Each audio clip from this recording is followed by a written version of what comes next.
Salut à tous, c'est Bang de la chaîne, bienvenue sur cette vidéo qui continue à parler de The Game. On avance petit à petit dans les tréfonds du PEA de Neil Strauss.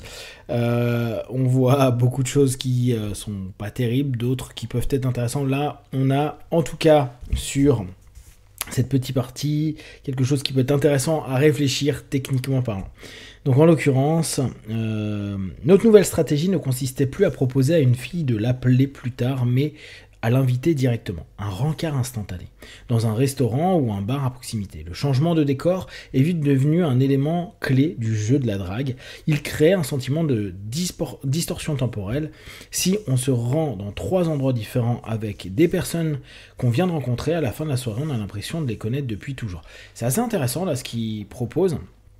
Et ça peut être à prendre en compte dans le business, c'est une forme de distorsion. D'ailleurs, pour les personnes qui font des kick-offs, alors c'est moins des kick-offs, où il y a des invitations et des salons organisés par une boîte, la possibilité de faire aller d'un stand à un autre ou de proposer différentes activités amène ce rapport à la distorsion. C'est vraiment comme un fractionnement. Donc en hypnose, je vous rappelle que l'idée de fractionnement, c'est comme si on sortait d'une transe pour rentrer chez soi, donc officiellement déconnecté, puis revenir. Et il est proposé que à chaque fois qu'on retourne dans une transe, on y va un peu plus profondément.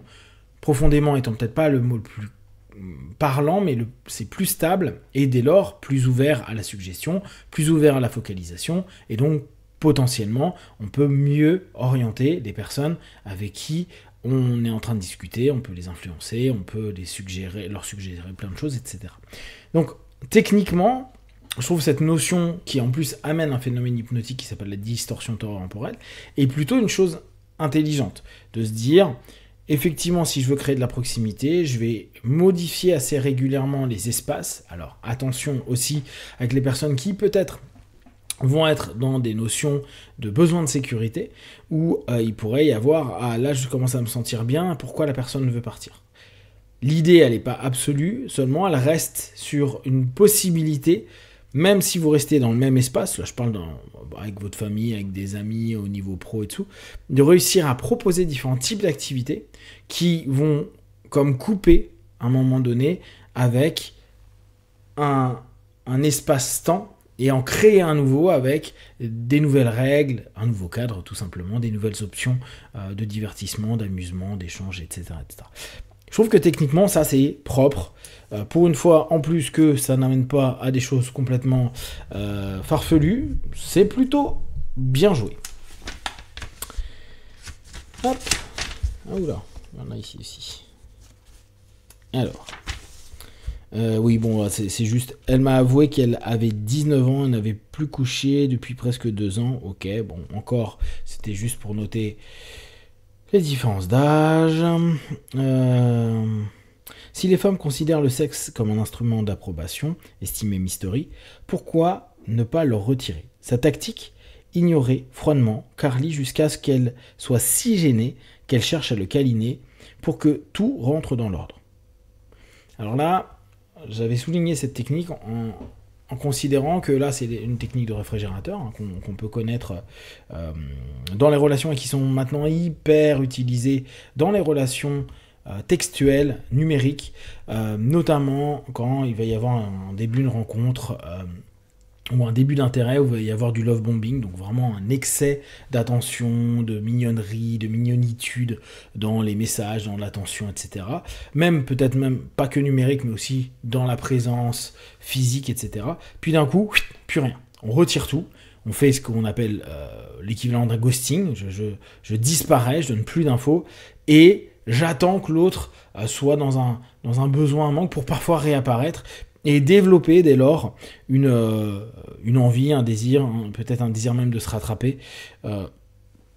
L'idée, elle peut être à double tranchant, et je trouve que stratégiquement, son idée de l'ignorer complètement pour remettre la personne en demande, ça va avec des personnes immatures, sexuellement immatures, intellectuellement en recherche et en quête d'approbation, avec des personnes qui sont à peu près équilibrées. C'est une stratégie qui est complètement naze et qui a peu de chances de fonctionner. Alors bien sûr, hein, si on crée de la dépendance, mais là, c'était en l'occurrence dans des boîtes ou des cafés, C'est pas terrible.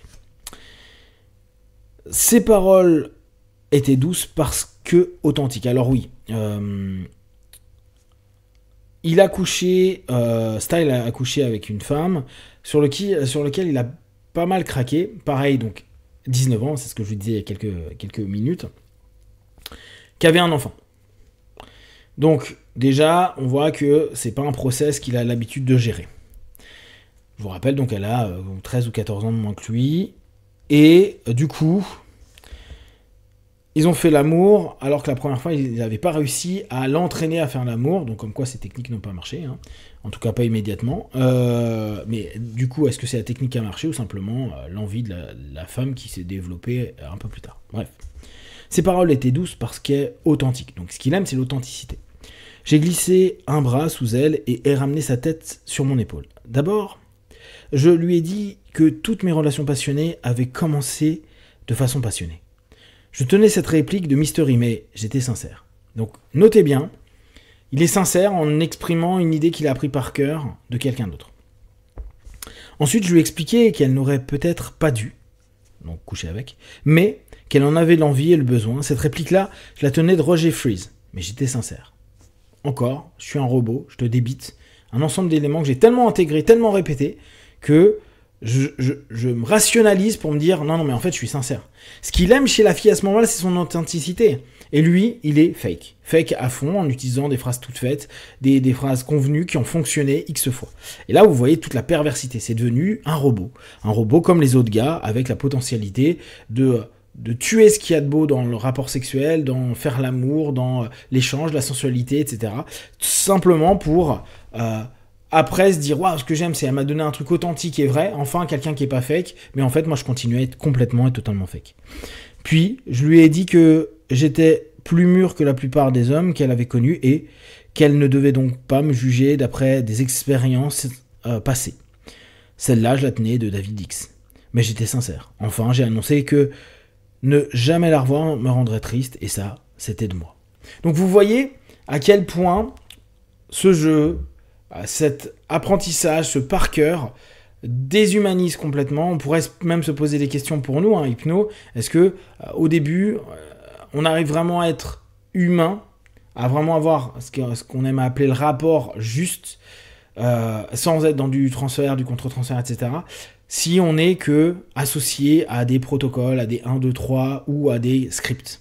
Là, on se voit bien que dans un rapport humain où il y a eu quelque chose de beau, de sincère, d'authentique, le côté robotique, avec en plus cette rationalisation comme pour lui se dire non, mais c'est vraiment ce que je ressens et en fait je suis authentique parce que ce que je dis c'est peut-être pré-mâché, mais au bout du compte c'est ce que je ressens à cet instant T.